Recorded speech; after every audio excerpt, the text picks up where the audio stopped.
Kia ora ana. We're excited to let you know that our books are now available for sale. These books serve as a fundraiser towards our ocean health and wellbeing education projects. Let's peek inside. These books are based on what we know of the life in our moana nui o Kiva and how interconnected we are now and historically through the observations and wisdom passed to us from our ancestors.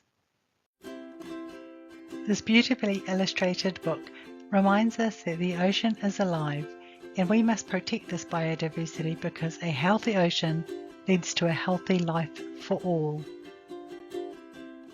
So join our tamariki as they explore some of the incredible life in our marae moana.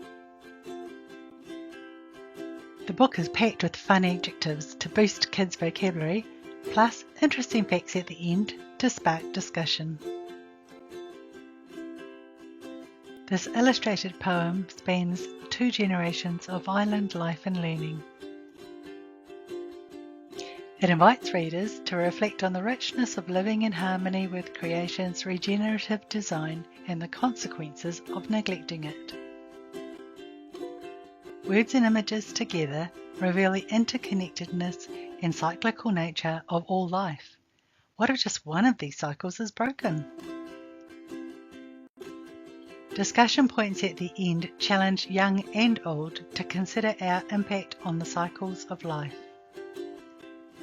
Available in paperback or ebook from your preferred Amazon platform. Just a reminder, funds go towards our ocean health and wellbeing education projects, so your support is very much appreciated. Me take maata.